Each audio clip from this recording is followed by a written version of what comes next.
All right, guys, welcome to another edition of Wrestling Talks and Thoughts. Thank you guys for joining us for another edition of Wrestling Talks and Thoughts. I am your host, Saheem, the Dream, the boss with all the sauce, and I'm here with my co-host. What's going on? It's Jay McMain. Woo!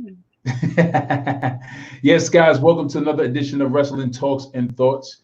Today we're going to review some news and rumors, and then also we're going to talk about the farewell tribute to the Undertaker on Smackdown, and also we're going to talk about some of the matches that they had on Smackdown, kind of review it a little bit. So, let's get into some news and rumors. First up, let's get into this hot topic. We have the Velveteen Dream. He gets into a car accident. He was recently released from a hospital. Apparently, I think it was the other day, yesterday, he was in a car accident.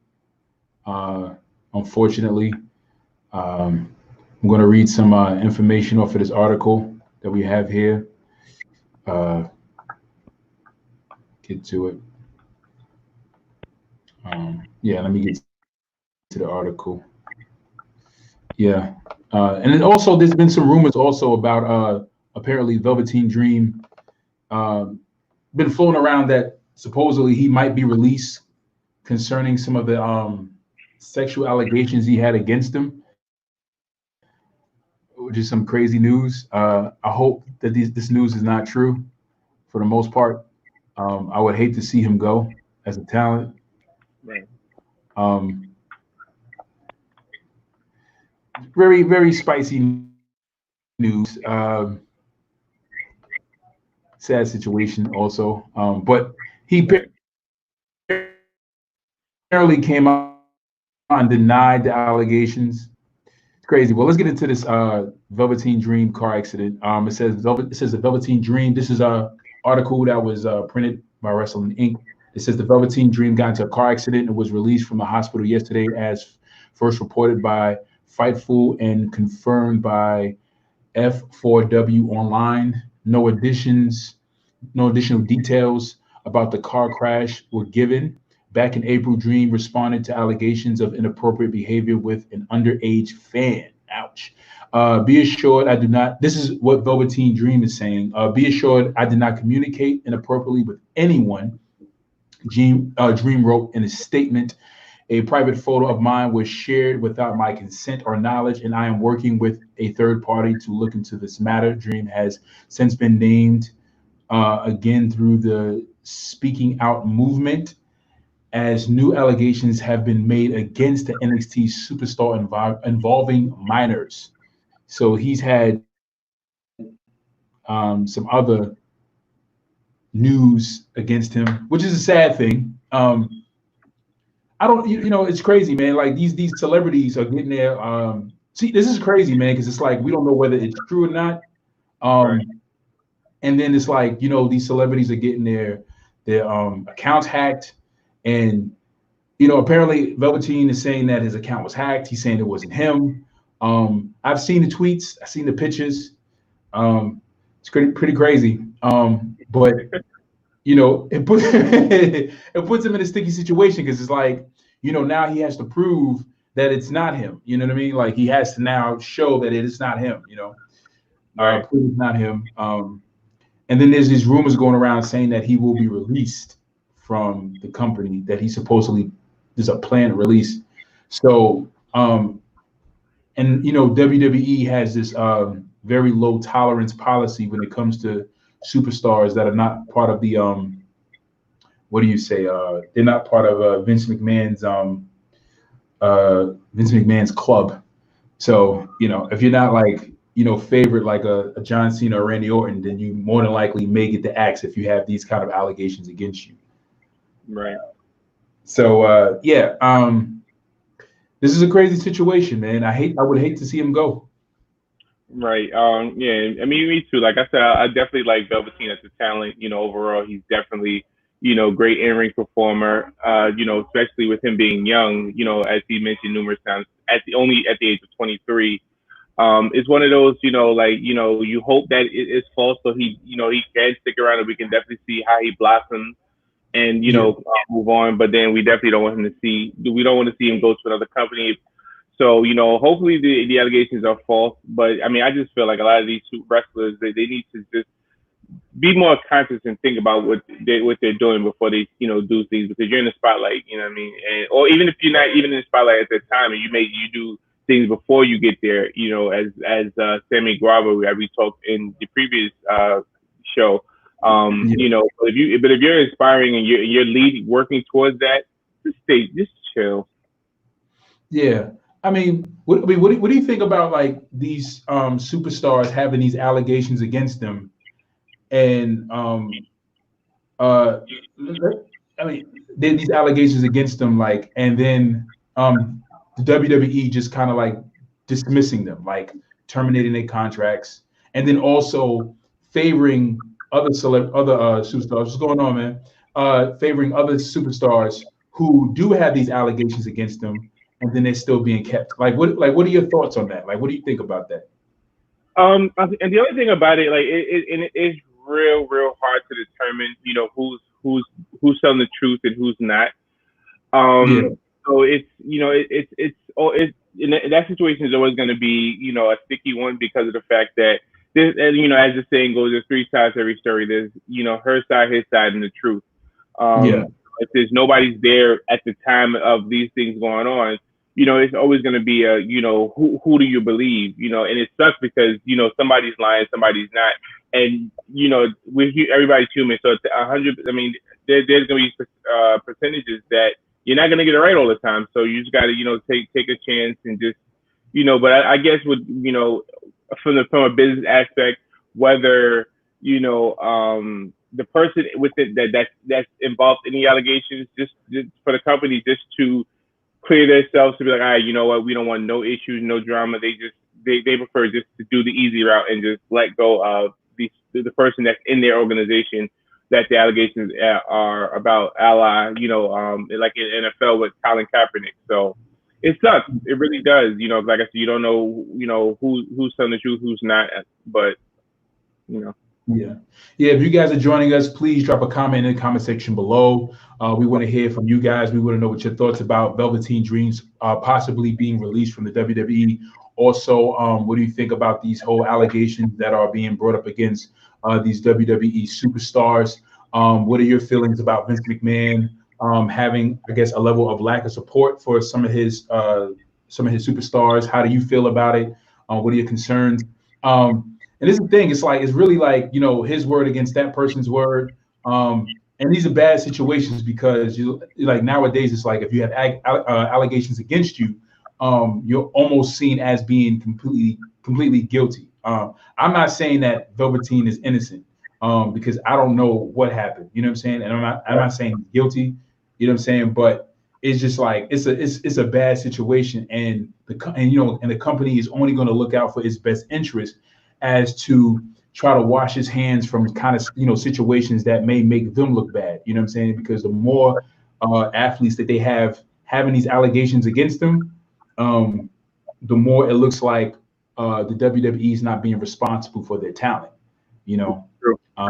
Which is it's a crazy situation, man. Very, very, very sticky situation. Crazy. So in other news, we have King Corbin is reportedly upset over Matt Riddle plans. Let's discuss this very quickly.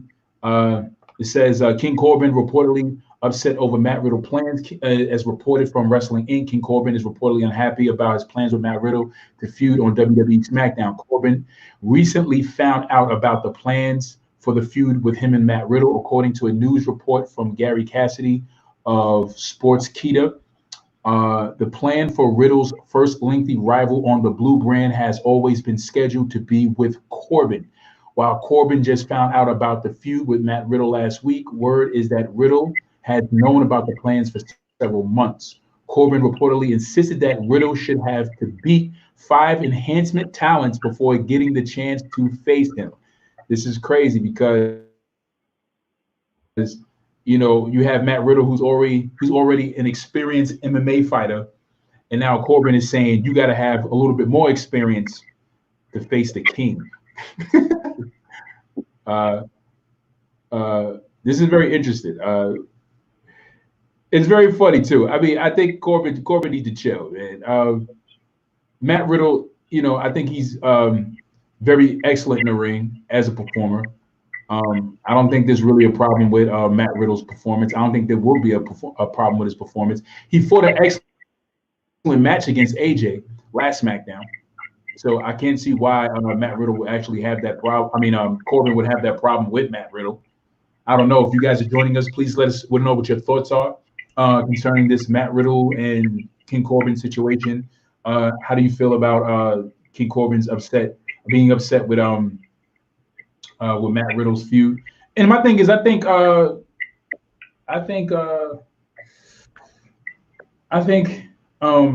if Matt Riddle feud with somebody else, I think it probably would be better. I think he would probably have a better performance. I mean, his performance against AJ was really good, and I think Matt Riddle should actually perform against other people. Corbin, in my opinion, is not that entertaining in the ring or out the ring at all. You know what I'm saying? Like, I mean, whatever. But I can see Matt Riddle feuding with somebody else. I would like to see Matt Riddle feud with, some people from Raw, like Cesaro. I would like to see him feud with somebody like Cesaro's on SmackDown. Yeah, no, I'm saying I would like Matt Riddle to feud with some people from Raw. That's what I'm saying. Like, but I mean, isn't so many. Cesaro is on a SmackDown, right? You said you want to see him feud with people from Raw, but he's Cesaro. Oh, my bad. Right. So he's on SmackDown. I'm sorry, I get confused. But yeah, I would like to see him. I would like to see him feud with, Cesaro. I would like to see him feud with Shinsuke. I think that would be pretty dope. I would like to see him feud. There's other people I have in mind that I like to see Matt Riddle feud with. I mean, if they kind of like prolong that feud between him and AJ, I think that'd be cool. I like to see Matt Riddle and Drew Gulak kind of like, do something. Even Matt Riddle and Daniel Bryan. There's a lot of people I could see Matt Riddle kind of like, feuding with. Not Baron Corbin. Yeah. I mean, and it's funny because, with you stating that Corbin feels that Matt Riddle should, go through some more developmental talent, but I feel it should be the other way around. Like, Corbin, think about it. Matt Riddle has done more and accomplished more, so far in NXT and on his one night on SmackDown than Corbin has did his entire career on NXT and WWE. I mean, and Raw and SmackDown, outside of winning this felonious King of the Ring, but outside of that, Matt Riddle is way more relevant than Baron Corbin. So I feel Corbin should be honored that he was picked, to feud with Matt Riddle. Yeah, and I think WWE is trying to rub off some of that heat that Matt Riddle has, because he has a lot of right now he has a lot of fan power right now. Right. The fans are really pulling for him. I'm pulling for Matt as far as a performer. I think he's an excellent performer. I enjoy his stuff. And I don't know how much fan pull that Corbin has, but I'm not really entertained by Corbin at all.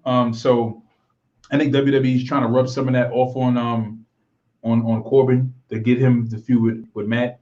And then Matt possibly facing some allegations. They said that right now Matt himself is in talks with WWE to kind of like get to the bottom of investigating this whole situation that he had with these allegations. We spoke about it about 2 episodes ago about Matt Riddle having these, allegations against him concerning this Speak Out movement. This whole movement is like, is really exposing a lot of talent, man. This is crazy, man. This is bad because it's like a lot of talent, from Velveteen to Corbin. I mean, from Velveteen to Matt, Jim Cornette and some other people, Gentleman Jack Gallagher. Like, this is crazy. But apparently he's not in any hot water. I don't think so right now. I know he was having some issues with other wrestlers because he would speak out. I know there was a situation between him and Goldberg. He was trying to, he's poking at Goldberg a little bit. But absolutely, I totally agree with you about Matt Riddle. Matt Riddle, if I was Matt Riddle, I would be offended, if Baron Corbin made that comment about me having to face 5 other enhancement talents in order to face him in the ring. It's like really? Like it's like, no, you need to go face other enhancement talent. As a matter of fact, you need to have somebody talk to you about your mic skills, because you suck, As the great Vince McMahon once said, "Who in the hell do you think you are?" Right. Corbin lost his mind. I mean, there's nothing else. I mean, like I said, he should be honored that the WWE even looked at him and say, "Hey, you're the guy we want to to feud Matt Riddle." Yeah, absolutely, man. If I was Matt Riddle, I'll definitely be offended. I'll be bothered too. I was like, Corbin, you need to get out of here, man. Go sit down somewhere, man. This guy. Another news. So we have a little bit of Impact news. Impact Wrestling terminates Tessa Blanchard's contract. So if you guys know, Tessa Blanchard was the current Impact Wrestling champion. She was the first ever women's world heavyweight champion in Impact, and the first women's world heavyweight champion in the men's division in wrestling history. The first woman to ever achieve that status of competing for a male's title and winning it, and a title of such prestige. I would say is more prestigious than probably the Impact title, but it was Chyna. Chyna was the first woman to accomplish this feat of being a woman to compete for a man's title and win the Intercontinental title. Tessa Blanchard was now bestowed that honor of winning the men's heavyweight Impact champion title. And she had the title belt. They terminated her contract. The article reports at Wrestling Inc. It says Impact Wrestling has terminated Tessa Blanchard's contract and stripped her of the Impact Wrestling Championship, according to PW Insider. It's been confirmed. Tessa was originally going to defend the Impact World title at Slammiversary on July 18th against Eddie Edwards, Ace Austin, and Trey. The match was going to be her first match since COVID-19. She has been stuck in Mexico due to the pandemic and missed several empty arena TV tapings. PW Insider also reports that Tessa was supposed to send promos from Mexico for a June episode of Impact, but she never sent them. Reportedly, there were even attempts made to get her to return and drop the Impact World Championship, but neither side would come to terms. Tessa Blanchard won the Impact Wrestling Championship earlier in January at the Hard to Kill pay-per-view after defeating then champion Sami Callihan. She became the first woman to win the title.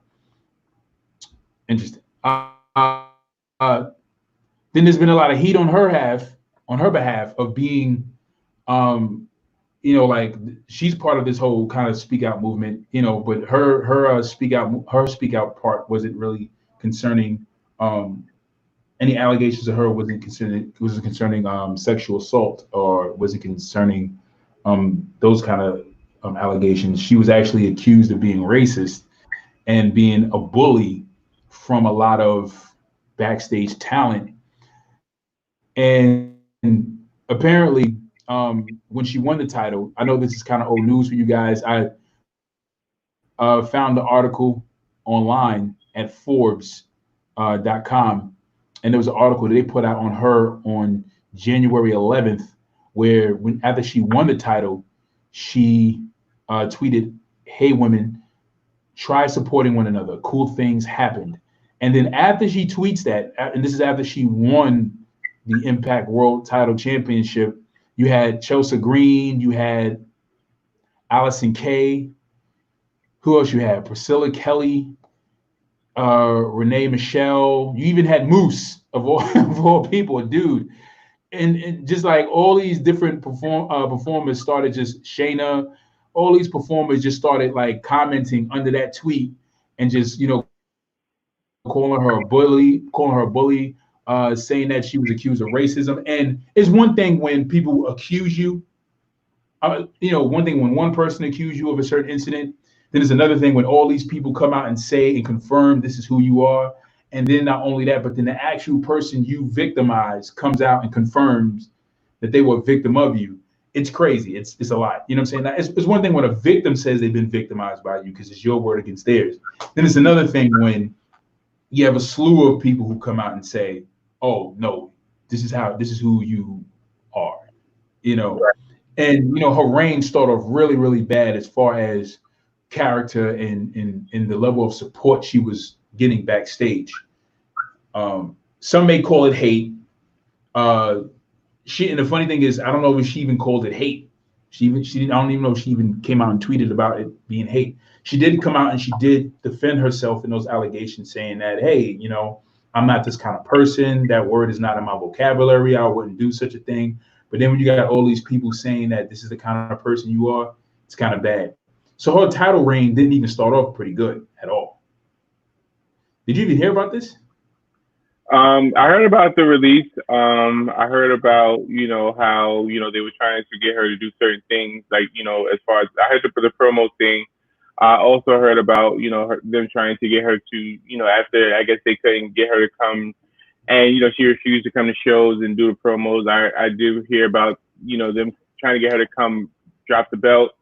And she refused, so they had to, strip her and terminate her contract. But everything else is definitely news to me. That's why I'm sitting here in shock. Yeah, man. It's like she tweeted. It's crazy because it's like, people tweet things, right? Mm-hmm. And, like they've accomplished something in the business and they'll say if they win like a title, they'll tweet something, to be encouraging or to just, kind of, state an opinion based on their accomplishment or whatever. But it's crazy when you tweet something and then everybody come out and say, you're a fraud.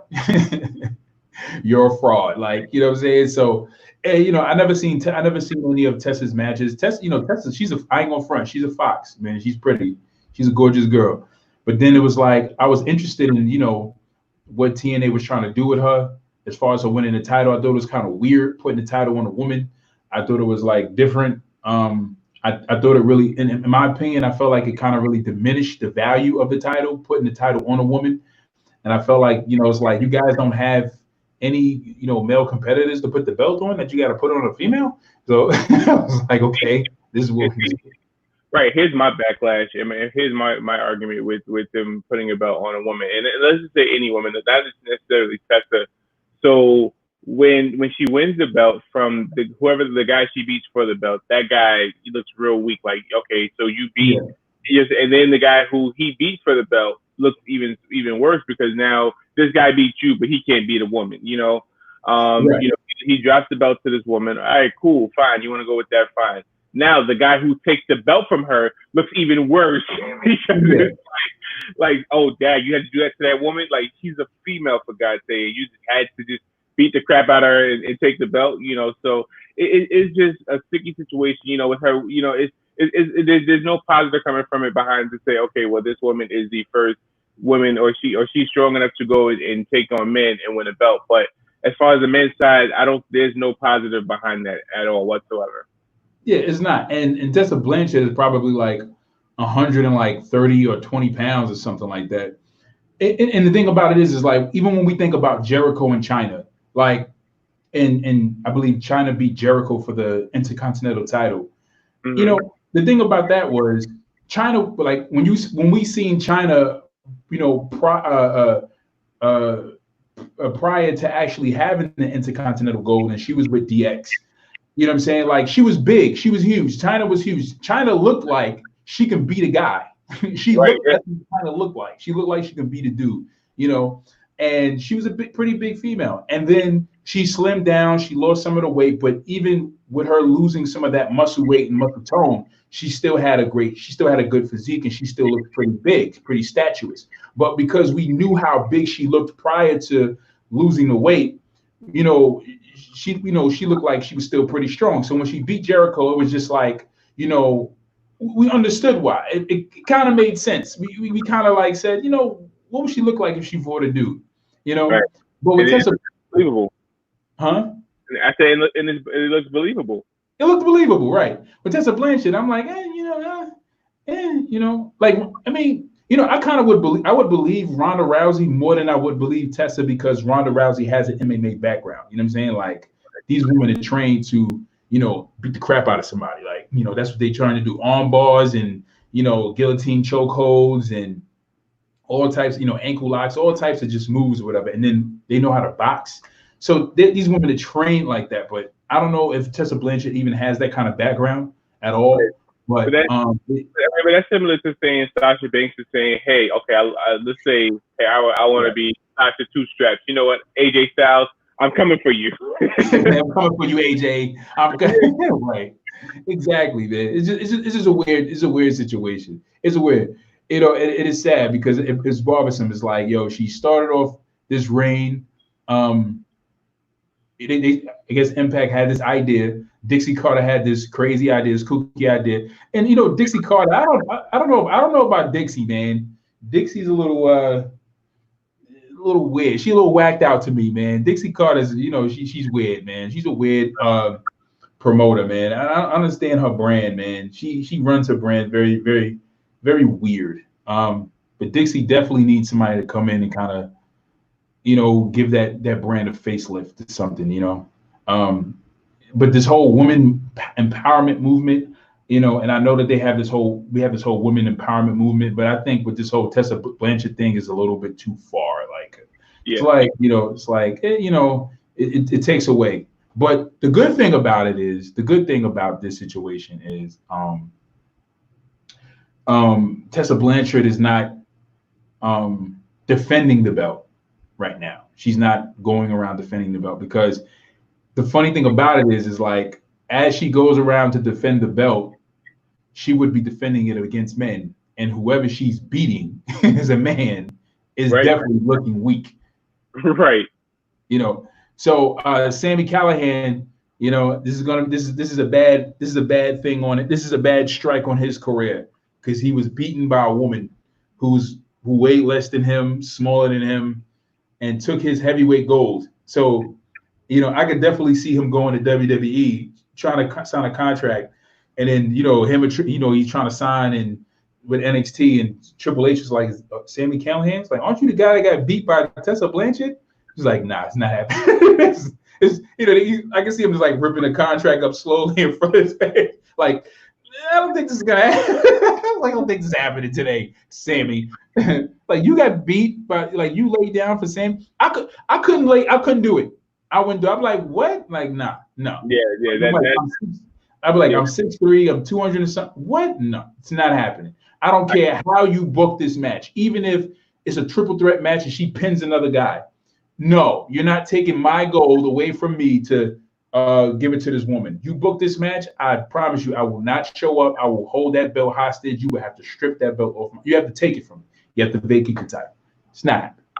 Right, because like I said, that's one of those hard to rebound from. And I'm actually gonna go back and watch. I want to actually watch that match to see, you know, the flow of it, and just to see it for myself.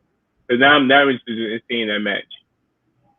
Yeah, and just to think of that's a good idea, because just to think about, you know, this guy getting kicked around by this woman, getting slammed and suplexed by this woman, and then she eventually becomes the victor. It's just like, like, what? Right. Because in my mind, I would think like he fights this woman, he's gonna beat the crap out of her. You know what I'm saying? Like, she may get a few moves in there here and there, but eventually he's gonna overpower her. He's gonna because, you know, he's stronger. He's gonna outmaneuver her, and he's gonna dominate. But then to have this woman just like eventually beat him, it's.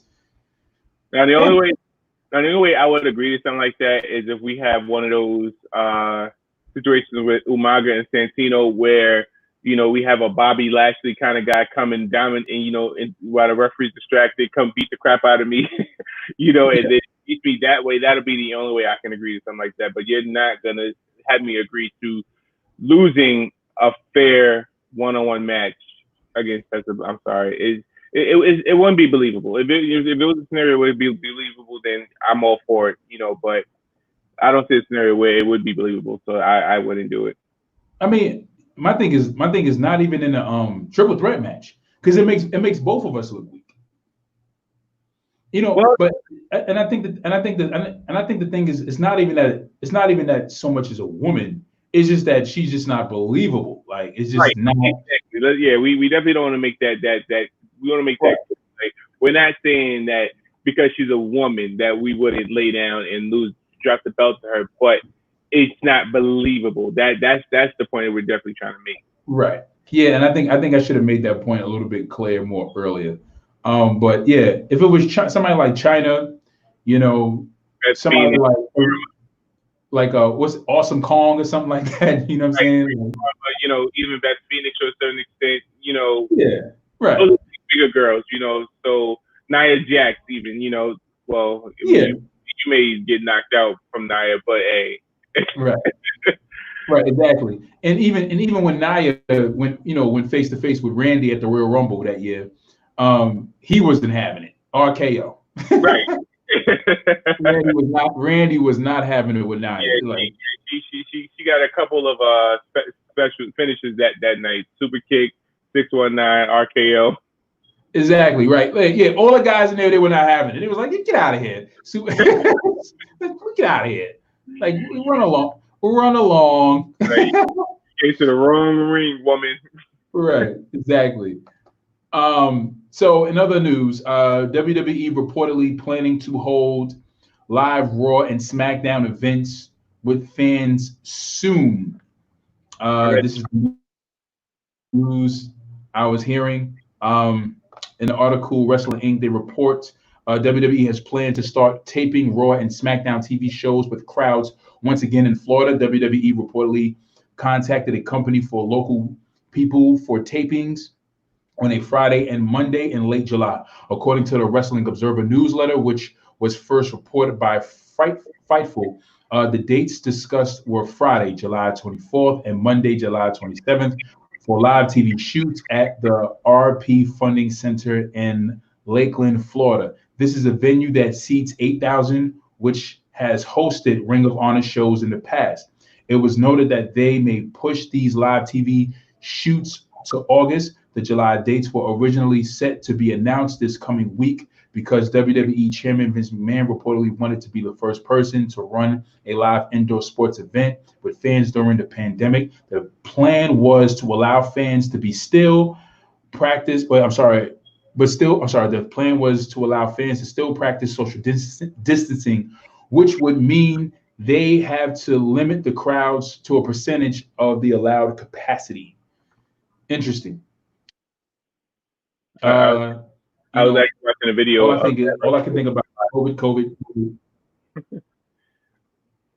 Yeah. All I can think about. You said what?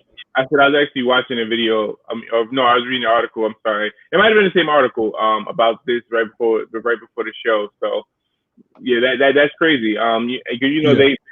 Vince's ultimate goal is to have live fans back by SummerSlam. So if they do it within a couple of weeks to have just to have that feel and that organic natural look, because as we know the NBA season is starting by the end of July. So you just never know. But but yeah, it's gonna be real interesting, and I mean, and it's gonna bring back that element of excitement, with the NXT talent there now, but they're trained, they're supposed to cheer for certain people, but the fans, you're not paying them, so you can't tell them who to cheer for. So then we'll get the real reaction of real live fans, and maybe we'll start getting a better product at that point. Yeah, only thing I can think about when I heard this report, I was like, COVID. And I was like, I guarantee you, the Street Profits don't be going through the crowd at that point. Right, exactly. Infecting everybody. I'm like, y'all need to sit down, man. Yo, and the other thing is that the because I'm in Texas, so our we're on a red alert. We're at level red.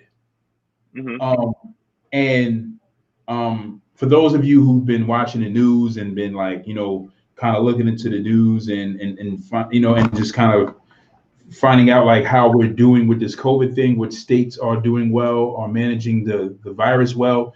Florida, Texas, and there's another state. New York was one of them, but New York COVID cases going down.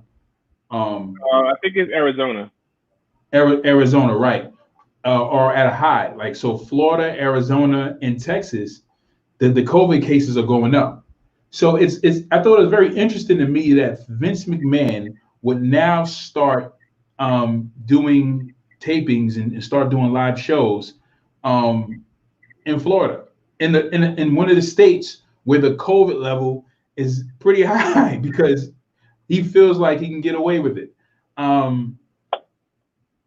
It's kind of dangerous. I don't know, man. It's a dangerous game, man. This is a dangerous game, and I know like they're trying to push to have live audience now because they feel like the viewership is going down because there hasn't been any live audience, and it kind of feels like it's taken away from the show. But I don't know, man. I think Vince needs to chill on this one. I agree. I mean, I like I said, I know he wants to bring back some normalcy, or whatever, even if that's the word. But if it is today. But but some sense of norm back to the shows. But yeah, I mean, you definitely got to be cautious because now, because you could potentially be the reason why we have a whole nother outbreak because people are just so in a rush to get out the house and so in a rush to see some kind of event outside of being inside, and you could have a million cases just within the confines of the show within itself. So yeah, I think it's dangerous. I think it's but and then I'm sure they're going to amp up their testing because as I've read some reports where they said that a lot of superstars are unhappy with how WWE is taking the testing policies. So and I'm sure you're gonna have to test every single person that comes in there, which is gonna make sense. But I mean, it's one of those. We'll just have to wait and see what happens. Yeah, you guys are logging on. You guys are checking this out on YouTube, Facebook. You catching a replay or you catching this now? Drop a comment below. Please let me know what you think about this safety issue with Vince McMahon trying to push live events in Florida. Please let us know your thoughts. Do you think that is worth the push? Do you think it's pretty much irresponsible on the behalf of WWE to push for these live events? Because I guess he wants to do a bigger arena and still practice social distancing, but in a bigger arena. And the biggest issue is that the virus is being spread because more people are congregating, and they're congregating, at a usual pace, like how we were doing before, like because we had like the protest that was going on, and since the protest, the COVID cases has actually increased because of people congregating in close proximity with each other. And that's the problem, is that we need less interaction, less congregation, more social distancing until they develop a vaccine to kind of get this virus under wraps. Like, you know what I'm saying? So until they really get the virus under control, we're going to always have these COVID cases. And people are not, and they actually, I read an article saying that, that there are hospitals that are packed to capacity, and that they're actually considered to be more cases than the cases that are being reported. So there are actually more cases. So the cases that we're hearing about, there's actually more than that, but they're only telling you, the few that they have. But from what's been told is that it's actually a lot. So I don't know, Vince. I don't know about this one. Other news, we have WWE announces a double Extreme Rules contract signing for Monday Night Raw. Let's get into it. So we have a double contract signing for Monday Night. So apparently the contract signing would be with Dolph Ziggler and Drew McIntyre, and Sasha fighting Nikki Cross. You mean Asuka? I believe that's right. Sasha Banks fighting Nikki. All right. Well, let me read the article. WWE announced a double contract signing for Monday Night's Raw episode on USA Network. The segment will see the contract signed for two titles at WWE's Extreme Rules Honor pay-per-view. On July 19th, Dolph Ziggler will go against Drew McIntyre. The WWE Women's Tag Team Champion Sasha Banks will fight Raw Women's Champion Asuka. I'm sorry. All 4 competitors will be in the ring for the double contract signing at the same time. So you know what already know what that means. It's going to be a fight. Huh? It's going to be a fight. Yeah, it's going to be a fight. Right. It's going to be a fight. They're going to get in and blah, blah, blah, blah, blah. And then somebody's going to throw a punch. Then the table's going to get tossed. And somebody's going to get claymored or super kicked or, putting a special. And, that's what they were saying, double contract signing. Yeah, I mean, it's not really big, but yeah. All right, so this is interesting right here. This is an article I ran across, some news and rumors. Okay, so Shorty G says a piece of him died when people called his recent Mojo Rawley win a upset. Shorty G is not having it, son. Shorty G is apparently telling y'all to shut up. He took to Twitter, actually. It says WWE SmackDown superstar Shorty G, Chad Gable, took to Twitter today. It was yesterday, and released his own promo dismissing the idea that last Friday win over Mojo Rawley was an upset.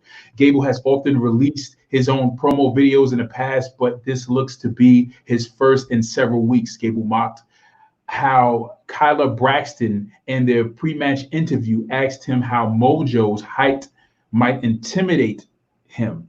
He said something died inside of him when he heard the announcers and others refer to his win over Mojo as an upset. This is what Shorty G says. This name Shorty G, ridiculous. It sounds like a 1985 rapper, Shorty G. All right. And then I heard it. This is what Shorty G says. What an upset. Something inside of me died when I heard people call that an upset, G said. An upset. The piece of me that died was a small piece that was still trying to prove himself to other people. That's over with. Some people see me as a certain way and it's never going to change, and that's fine. That was an upset, he asks. The only person I have to prove to myself anymore is me. Let's make one thing clear. This is what Shorty G says. He said, let's make one thing clear, son, because he's up to hear about it. All right. Just joking about his height. All right, let's make one thing clear. That was not an upset. Maybe you forgot who I am. Okay, right. Maybe you forgot what I've accomplished so far. Okay. Well, I haven't forgotten anything. I know exactly where I started. I know exactly what I have accomplished in my career. And most importantly, I know what I'm going to accomplish. If you think that was an upset, I can't wait to see what the hell you call it when you see what I do to the rest of the SmackDown roster. This isn't a word for it. There isn't a word for it. These ain't upsets. This is what he said. These ain't upsets, son. Put some respect on his name. Your boy is trying to represent. Huh? Put some respect on his name. Put some respect on Shorty G's name. He's like, yo, son. He's like, you know what? You gonna stop talking to me like I'm crazy, yo. He's bad. He's pissed. Shorty G is bad, man. Listen, my thing is this. I like Chad Gable. Some people don't. I like Chad. I think he's a great athlete. He reminds me of like I think he could. He reminds me of like a Kurt Angle or a Jericho or a Chris Benoit. He's very athletic. He's great in the ring. And I think Shorty G can step up to the challenge. For one, let's start with Shorty. Let's break down Shorty G real quick. I'm quite sure Chad Gable did not want to be called Shorty G. I like Chad Gable being called Chad Gable.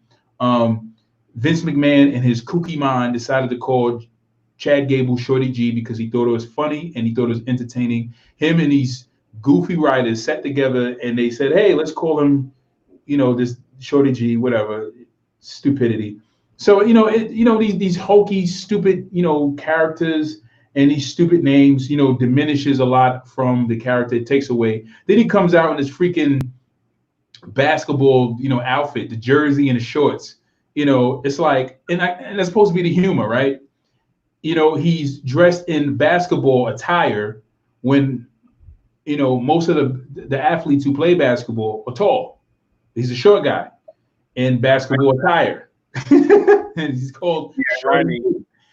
Right? It's supposed to be this paradox, right? In his outfit and in his height, right? So it's stupid. It's real stupid.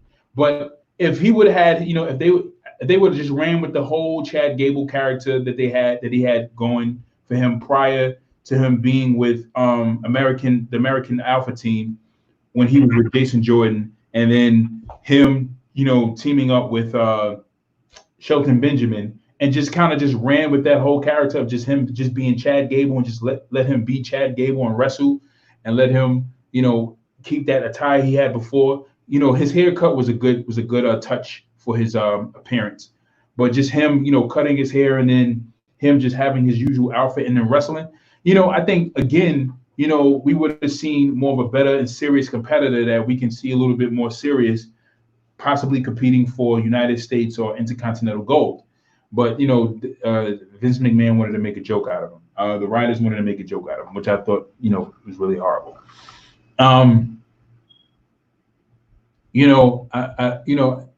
They just need to drop this gimmick with him. If you guys are tuning in, you guys are catching this on a replay, you guys are tuning in now, please drop a comment below. Let me know what you guys think about this whole Shorty G character. What do you guys think? What are your feelings? Are you a fan of Chad Gable? Are you not? Let us know your thoughts. I just think they kind of just need to, drop this character. John? Yeah, I never liked it. When they first started calling. Well, I mean, I'm a fan of the hair. I mean, like you said, I kind of agree he should have. The haircut kind of fits his character now, but I was a fan of the hair. Before.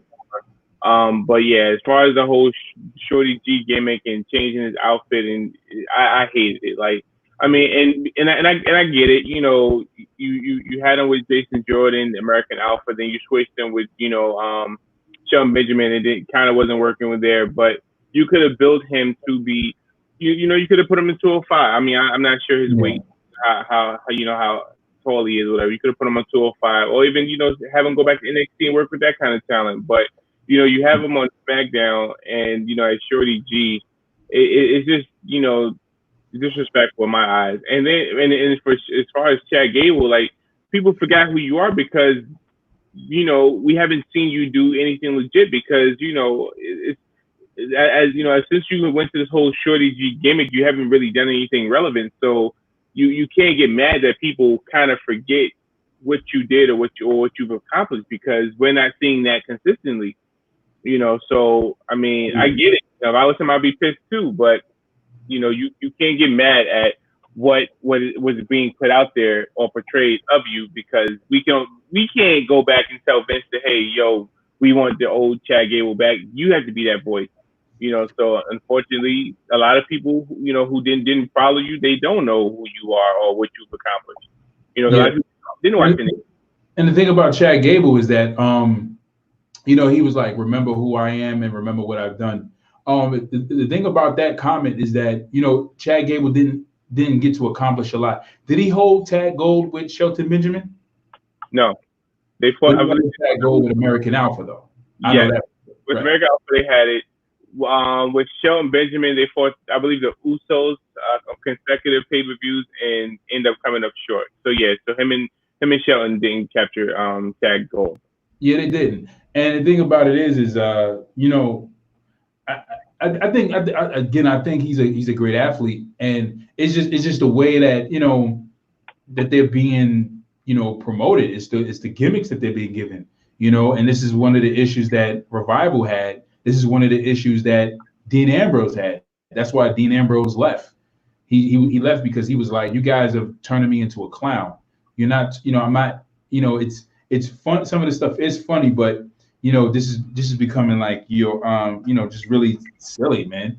And it's like, you're taking somebody like Chad Gable, who's very athletic in the ring, who can be, I feel like if Chad Gable had a match against Drew Gulak or somebody like Daniel Bryan, it could be a dope match. Like there's no doubt in my mind that Chad Gable would have a great match with a Daniel Bryan or a Drew Gulak or AJ Styles or Finn Balor or somebody of his stature.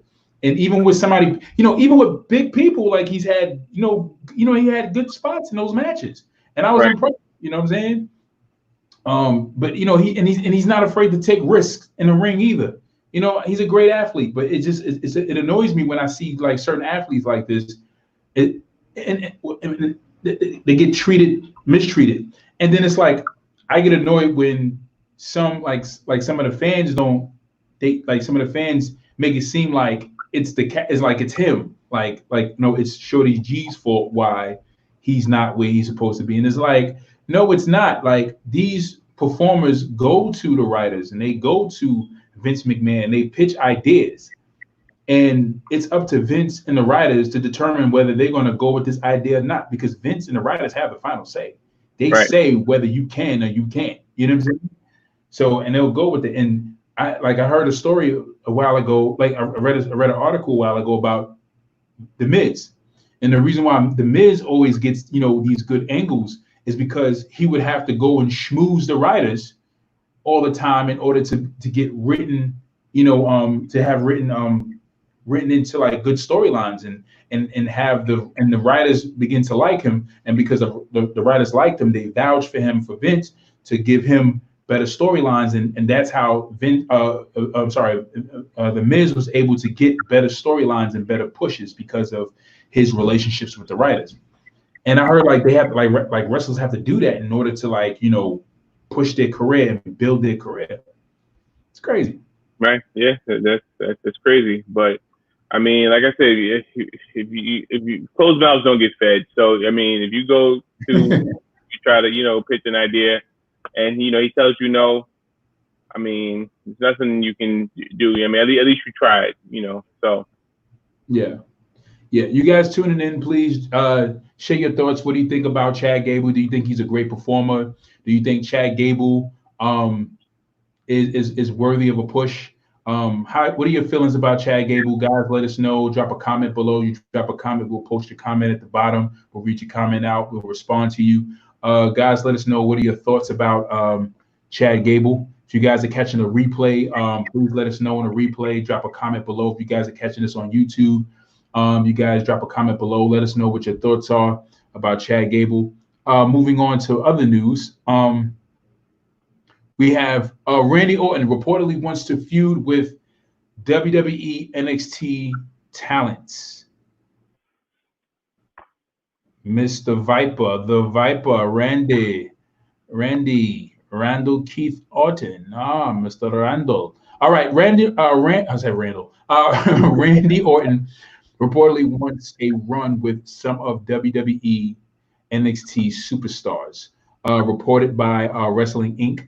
Orton is said to be hoping to work with some of NXT roster's talent this coming month. According to a report from Wrestle Talk, Orton recently had a back and forth with Tommaso Ciampa. JJ, you spoke about this, I think, an episode ago or 2 episodes ago, on Twitter, after taking a friendly jab at the Black and Yellow brand. While it was reported that WWE had no plans to do Orton versus Ciampa at the time, Orton told CBS Sports that he looked forward to possibly working with Ciampa.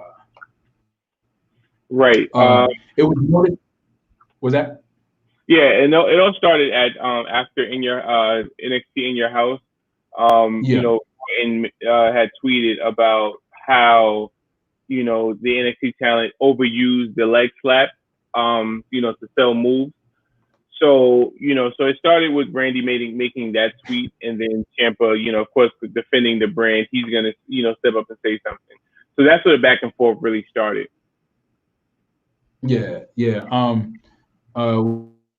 What else we have here? I heard about the whole slap thing, and then the overusage of it. Randy was poking at it on Twitter. It was noted that Orton has pitched the idea of working with some of NXT superstars. Ciampa is one of the people he would be keen on working with, but another name discussed is current NXT champion Adam Cole. Ciampa previously rejected a full-time move to the main roster of Raw or SmackDown due to wanting to work the main roster taping schedule. Word now is that Ciampa would be more open to doing a one-off program with Orton on Raw because shows are being taped at the WWE Performance Center in Orlando due to the corona pandemic. While Orton versus Ciampa is possible, it was noted that the feud would not necessarily take place on Raw. WWE Chairman Vince McMahon has reportedly been unhappy with NXT tapings. NXT ratings, and it was said that Vince would decide to have the Orton versus Ciampa feud play out on both Raw and NXT as a way to help the NXT ratings. It was speculated that Vince could see Orton as being too valuable to the Raw brand due to the lack of top heels. But there's no word of if Vince is thinking of being the one to book the potential Orton versus Ciampa feud. It's also been reported that Orton is being considered for a SummerSlam match with WWE Champion Drew McIntyre. Interesting. As far as that goes, I can definitely see. And we were briefly talking about it before the show. And now that I'm sitting back thinking about it, in all actuality, NXT has won the rating, war with AEW last week. So I mean, sending Randy in over to NXT to have a program with Ciampa, that would boost the ratings. But I guess the reason Vince doesn't want to do it is because they're obviously building Randy to go to go on SummerSlam to battle with Drew McIntyre, and if you put him down to NXT and have him fight those talent, and not taking away from anything, because everybody knows I love the NXT brand, but it just looks more so like with Randy going down, it kind of like lowers his value, with it, because you go so high to be to the point where you're fighting Edge, Christian, now possibly Big Show at Extreme Rules. And you're kind of, so you're building this ire, and then you kind of go down and kind of get sidetracked to fight, Ciampa, and then it's like, all right, what was that for? Now they do it after SummerSlam, cool, makes perfect sense. But for them to do it before SummerSlam, it would mess up, the Orton push, and it would. I mean, now if he goes down to beat now, well then again, no, because he could go down to beat Ciampa and he can continue his, I'm dominating and. But I guess since they look at NXT as the lower level, I guess it wouldn't really be legitimate. So, I mean, I would have hold off until at least after SummerSlam. Yeah, absolutely. I totally agree. SummerSlam, a bigger platform, a pay-per-view makes a lot of sense. They should do something like that. To have that kind of match be aired on an NXT. A Raw, I could say cool. Raw I'll be all right with. A SmackDown I'll be all right with, but an NXT taping, no. And Randy actually went down and fought at an NXT show before, and I was like, really? Even with what's his name? It made sense when Seth Rollins went back. If I feel like this, if I totally agree. I totally agree. It would just it would definitely take away from the value in his character. It would make more sense for Drew Gulak to show up on a Raw, or for Drew Gulak to show up to be scheduled in for a SummerSlam or a pay-per-view match to fight Randy Orton for that one-off. That makes more sense. It's better heat. Better heat. I mean, I would want to see it. I would definitely want to see Tommaso Ciampa versus Randy Orton. I think it would be a dope match. I'm still waiting for Tommaso Ciampa versus AJ Styles and Daniel Bryan and other talent. I don't know if him and Finn Balor ever fought yet. No. They never fought. Wow. Yeah. He's an extraordinary talent. So there's a lot of other people I want to see Tommaso kind of take that run with. But yeah, man. Yeah, I totally agree with you, man. I totally agree. His turning down this, You know what? I think one of the reasons why he probably turned down the contract with Raw and SmackDown is because how he feel like he's going to be handled going to the main event roster. That's what's happening. So he probably was just like, you know what, I'm gonna stay in NXT. And I think a lot of talent in NXT is going to probably stay in NXT and just try to work NXT and try to get some kind of a big payday and just say, you know what, we'll work here for we'll spend the rest of our professional wrestling tenure here until we see some things improve on the main roster, and just work here until we can get like a big money deal out of NXT. Until and if we don't, and if we do get a big money deal, we'll stay here at NXT and then work this until our careers is pretty much done. Or if we see some improvement in the main roster, we'll move to the main roster and try to work there and see if we can get something going with the main roster. But him turning down the main roster is very interesting. But I can understand why he probably turned it down. He says it's because of tapings, because he gets to tape NXT. I think it's because of the mismanagement of NXT stars on the main roster. So, but I definitely I'm excited about possibly seeing this match come to fruition. I want to see it. I think it'll be good. I think it'll be a lot of leg slapping, but it's gonna be worth it. A lot of leg slapping. A lot of leg slapping. Randy's funny, man. He's a funny guy, man. I like Randy. One of my favorites. Yeah, so that's all for news and rumors. Do you have any news and rumors so far? So, on top of this Wednesday's Bash at the Beach for NXT, we know we have the winner take all championship match, but stated the match headline Bash at the Beach is going to be Io Shirai versus Sasha Banks. So it looks like Sasha's going to have a real busy week this week coming up. Wait, so Io Shirai is going to be fighting Sasha Banks? Yes. That match is scheduled to for the NXT. Well, it doesn't say if it's going to be a title match. It just says for the NXT. The WWE announces Io Shirai versus Sasha Banks to headline next week's NXT Great American Bash. Yes, as we happen in NXT, will face Sasha Banks in a non-title match this week. So it's definitely confirmed it's a non-title match. Okay. Interesting. Right. Interesting. And in other news, Dag, I just lost it. Where was it? Where is it? Okay. So in other news, hold the phone. We had stated that Charlotte Flair may not wrestle or may not be back until 2021. Okay. The Queen has commented, and contrary to popular belief, the Queen states that she's not going to be gone that long. She's only going to be gone for only a few weeks. And this is a statement that she made. Okay. I'll only be gone for a few weeks. They can still play my things on the WWE Network by utilizing my social media. No, wait. I'll only be gone for a few weeks.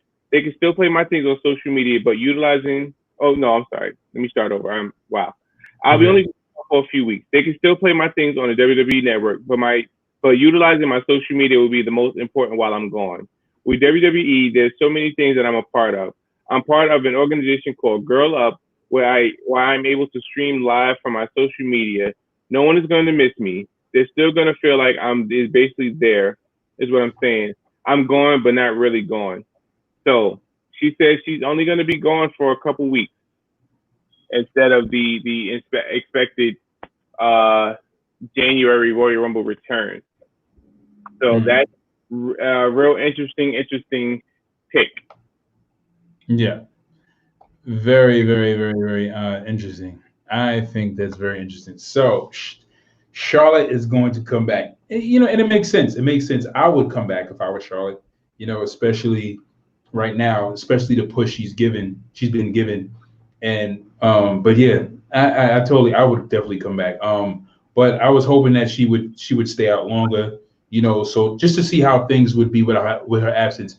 And I think that if she did stay out longer and she came back, she would definitely get a bigger reception.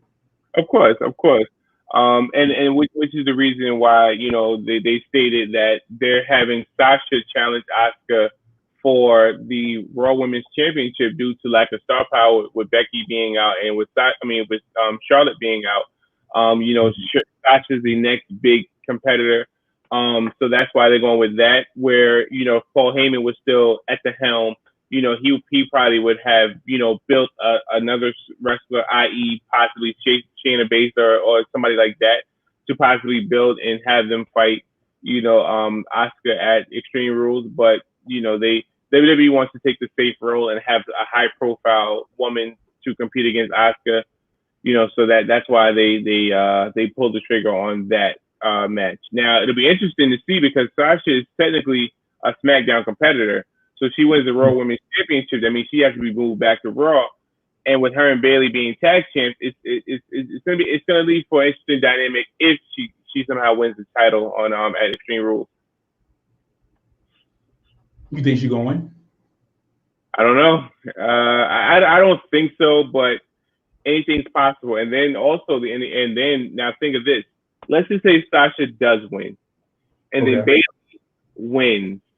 You know, and you know her, and by the time they fight at SummerSlam, Bayley has you know the SmackDown Women's Champion and Tag Champ, and Sasha has the Raw Women's Champ and the Tag Champ.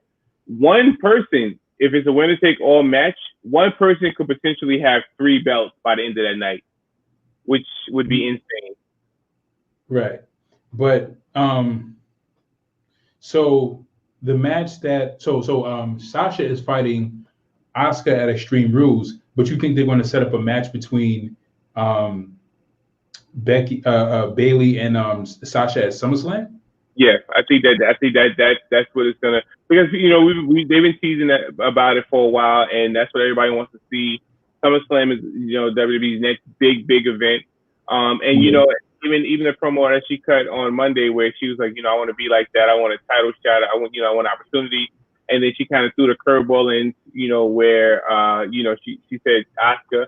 But I definitely do see them, you know, finally having the Bayley versus, you know, Sasha match. I mean, it's rumored to be at SummerSlam, but, you know, you just never know. But that's what the rumor is as of right now.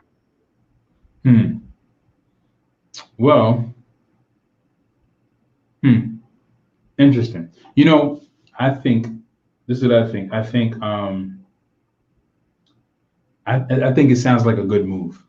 I really think it sounds like a good move for them to take the title off of Asuka and put it on Sasha, and it would generate a lot of heat and a lot of attention to the women's division. I was fighting with it, man. I was thinking about it, and I was like, you know, it makes sense. It would be better. I know, like, some fans may be upset about it. If you guys are watching, you guys are tuning in, you guys are checking the replay, you guys are watching this on Facebook, you guys are checking this out on Facebook Live, checking us out on YouTube, please let us know what your thoughts are about these rumors, about this news.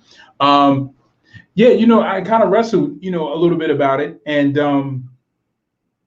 I think about it, I'm like, it's a good move. It would be a good move to take the belt off of Asuka, put it on Sasha, have these two girls walk around with all the gold, right? And then build for this big match. I think SummerSlam might be too soon. I think it might be too soon, but you know, I can understand. Because you know, but Sasha never really holds the belt more than a month. Which is a sad part. I mean, it's a fact, man. As long as she doesn't defend it, she'll be fine. She can defend she doesn't have successful title defenses. I mean, if she wins the belt and doesn't defend it at all until SummerSlam, she'll be perfectly fine. Yeah, Sasha is the edge of the women's division. She's the edge. She's heavily loved, but not greatly appreciated for her reigns.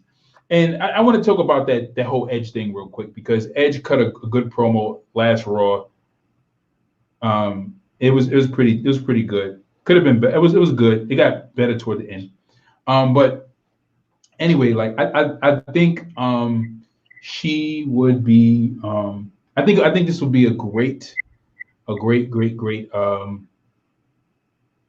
it would be great. I think it would be a great move for them to put the belt on Sasha, and then kind of like generate that feud from there. Have them have all the gold, and then like show like a spiraling down, because because the women, the people who are really the faces of the women's division is Becky, Sasha, Bailey.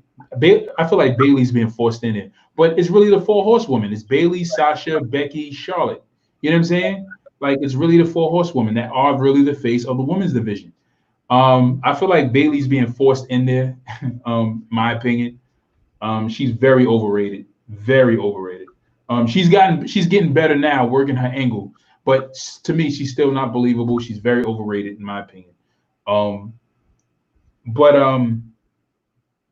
it'll be a good move, and they can generate a lot of great heat and an awesome storyline that can be legendary. That will be Right. a legendary storyline. It's so funny. I never thought I'd be talking this much about the women's division like this, but I am. They've piqued my interest with these women. I feel like I'm having a great interest in the women's division more than I'm having with the men's right now, which is a sad thing. It's kind of sad, man. Um, I just want to talk about Edge real quick. Let's talk about Edge. Side note, let's talk about Edge. I hear a lot of people like, I've seen a lot of fans. They talk about not a lot of fans, but I've seen some things online. Like I've seen like these rating systems online where they talk about Edge being one of like I seen like there was this website. I mean, or this YouTube channel that rated Edge being the greatest world heavyweight champion. Wow.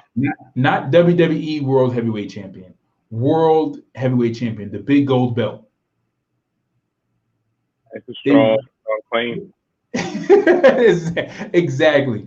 They gave, and they the re, and their reason was because whenever Edge had the belt, there was so much excitement as to how he was going to capture the belt, and he had more. He brought more excitement to the clever ways in which he tried to capture the title and how he was going to get the title and so forth. And I was like, that's a very strong claim to say that Edge was the greatest world heavyweight champion, even though he's never held the belt more than a month. I think the longest period was like 2 months, and that's prior to him retiring. And I think I guess they were trying to pin him in for having a long title reign, but he wound up having to retire. But it's crazy to me because it's like he never held a belt for. He was very much a transitional champion. Right. That's like saying Nicholas was one of the greatest tag team champs. He had it for one day and he had to, retire and relinquish the belt because he had school. So that's right. It's right. It doesn't make any sense, right? And to me, and that's why I think we're gonna do a video soon about ranking world heavyweight champions. We may not do I don't think I'm gonna do all of them, but I'm just gonna talk about the impactful ones and the ones that are the more popular ones. You know what I mean? But yeah, like Edge was a fairly popular one, but concerning draw and cultural impact, he had a cultural impact, but he had some drawing power, but he definitely cannot be ranked as even a top 20 in my opinion. Right. Maybe world heavyweight champion, maybe top 20, but I just can't look at a person. I mean, to me, it's just not fair to give a person who's never held the belt more than a month, such a high rating. Like, I mean, like unless you have like this real phenomenal impact, because there's people who held the belt once and had like a great impact. You know what I mean? But it's just weird. I just feel like it doesn't do all the people who've held like a person like Triple H or a person like Batista. You know what I'm saying? Like these guys held the belts for lengthy times, but had impact with the belt. You know what I'm saying? They brought so much impact with the belt holding the title. So it's just like like even I felt like Mark Henry's reign was better than all of Edge's title reigns. Wow. And I feel like, I mean, I can see that. Yeah, it's like because when Mark Henry got the belt, you were surprised he had the belt, and then it was the promos he cut behind the belt and the tension he brought behind the belt with the Hall of Pain. It was really good. It was like, wow, like this is good. This is really good. And I was hoping he actually got another chance with the belt, but he unfortunately didn't. Same thing with King Booker. Like when Booker T got the belt, it was really good. Like I go back and I watch Booker T's old King Booker segments because it was so entertaining. It was so funny. I was just surprised, but his that those month of reigns like was very entertaining. Was worth going back and just looking at just because of the character and the angle, which is really good. But Edge just went. He was the person who captured the belt. Cut these promos time to time, and have decent promos, had good matches. But then it was just like you lost the belt. It was just like we can only value you as a champion based on the length of your reign. So if your reign only lasted a month, and you could have decent promos but had good matches, the quality of reign is not really, worth, really appreciating on a high level, in my opinion. But anyways. Very valid point. Yeah. Just very, very interesting that they said that about this guy. I was just like, that's ridiculous. I thought it was very ridiculous. Any more news and rumors? No, that's all I have. Nope. All right. So let's just get to this Smackdown very briefly. What did you think about the show? I believe it was okay. I kind of think that they kind of, forced a Undertaker tribute. I feel that they should have waited till next week to have Undertaker week possibly to tribute to do the Raw tribute and then the Smackdown tribute all in 1 week. So they could have more time to put things together. Yeah. I feel like it was more so rushed. Like, okay, well, I forgot, a lot of talent wasn't there at SmackDown, so it's okay. Well, we need to try to figure out what to do, to eat up time in segments. So, that's why they decided to do the Undertaker segment. But I feel like they should have waited till, next week, and, had, tribute on Raw and SmackDown. They even had, have the dead man, come give his salute and, tip his hat to Raw and SmackDown and say, okay, I've done it. This is it. I'm riding up into the sunset kind of thing. Yeah. Yeah, it was definitely a tribute. Like it started off with a tribute to Taker, and then they just went into other matches. But it felt like a tribute. It was definitely a tribute. Very, very well owed. I think what they should have done was they should have did Undertaker's they should have did the SmackDown like how they did Triple H's SmackDown when they gave Triple H that I think it was a 30 year? 30 year, yeah, the platform, yeah. Yeah, 30-year tribute.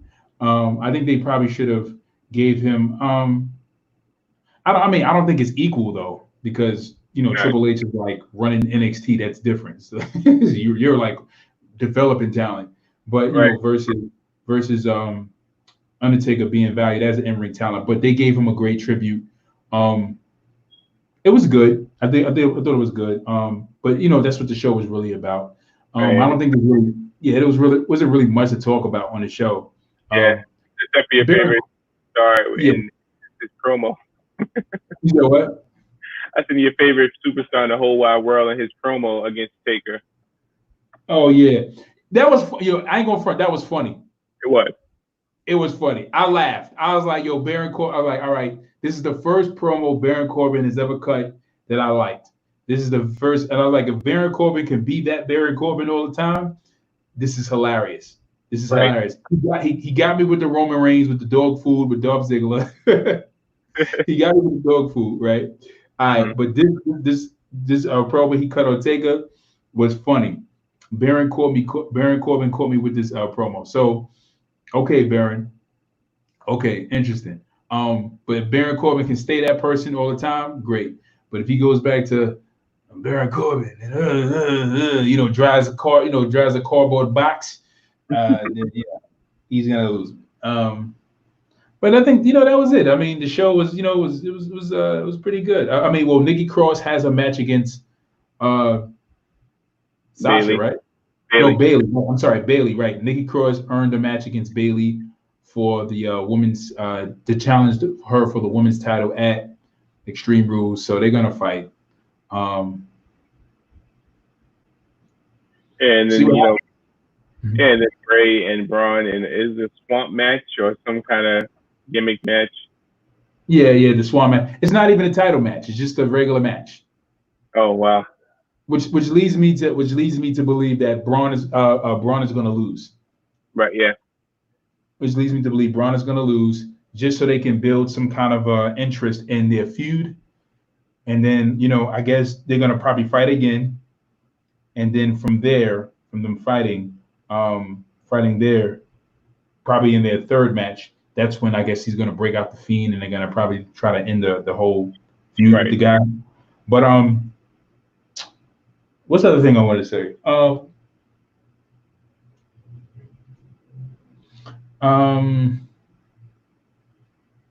Yeah, I don't know. I forgot. I lost the thought. But we'll see what happens with this feud with Braun and Bray Wyatt.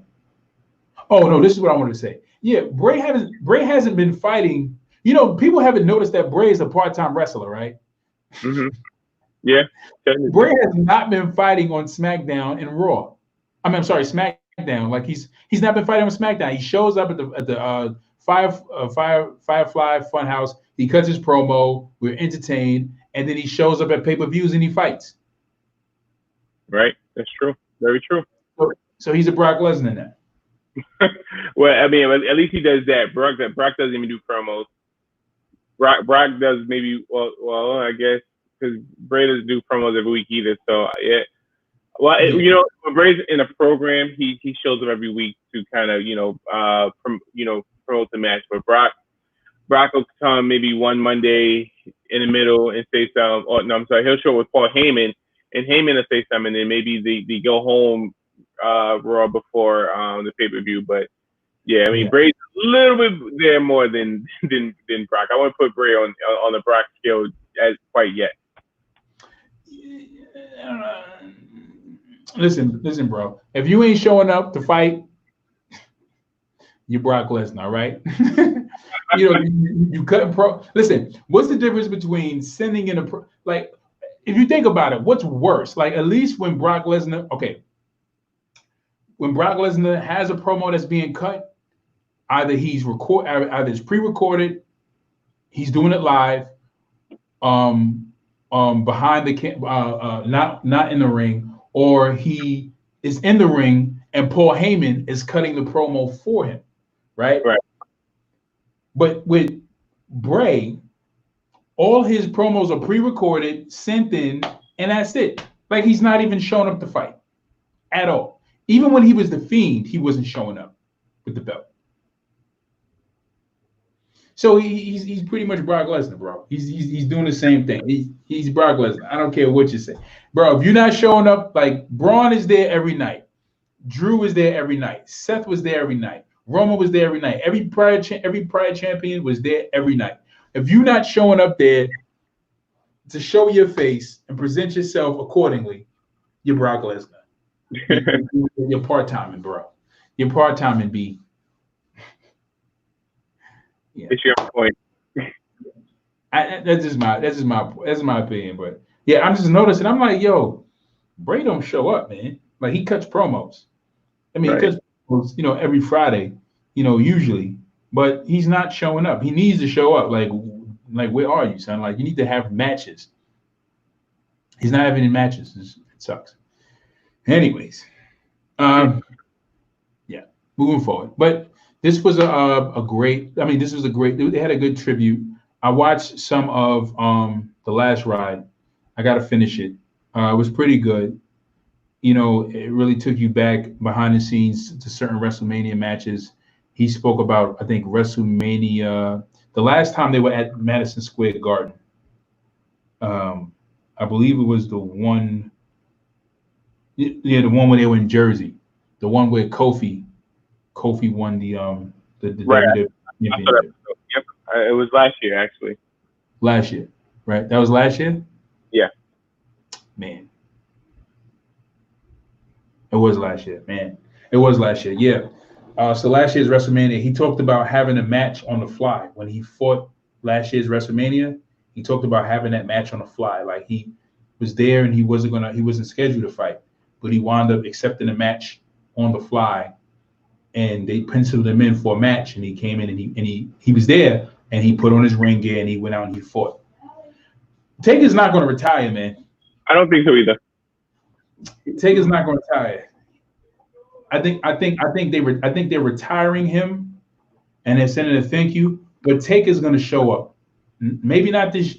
Maybe not. Maybe he will show up this year, and maybe next year. But he's going to show up. Because once Vince makes that call and say, "Hey, Mark, I need you," and yeah.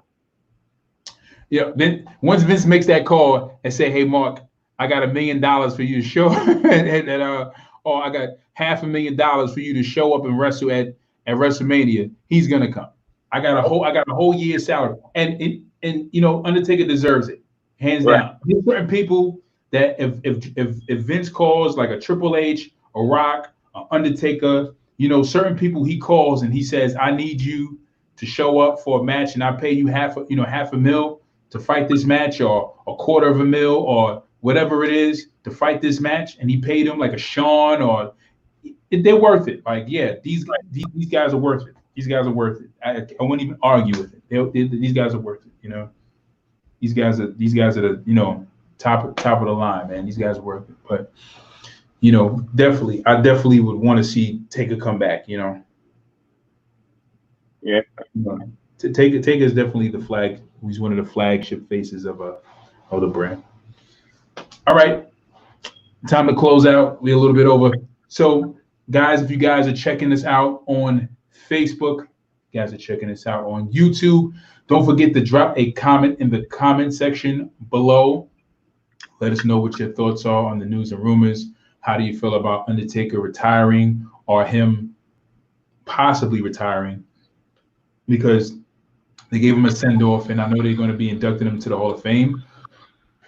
But he may show up. So what do you guys think about Undertaker? What do you guys think about some of the news and rumors? What do you guys think about the situation with Velveteen Dream? What do you guys think about the situation with Tessa Blanchard? What do you guys think about what's going on right now in the WWE with the Speak Out movement? What do you guys think about the Extreme Rules pay-per-view that's supposed to be coming up? What are your expectations? So if you guys are catching us on a replay, please drop a comment below. Let us know your thoughts. Hit that like button. If you guys want a notification about whenever we go live, hit the subscribe button on YouTube. Also, click on the notification in the comment section below, and you will get a notification every time we go live, so you can check us out and you can join us on a live, comment, engage us, so we can have conversations with you guys. We want to hear from you. Your thoughts, your views are important, so we want to hear from you. All right, guys, this is Saheem the Dream, and I am signing off with my co-host, Jay McQueen. All right, guys, and we will see you next time on another edition of Wrestling Talks and Thoughts. Jay, take us away.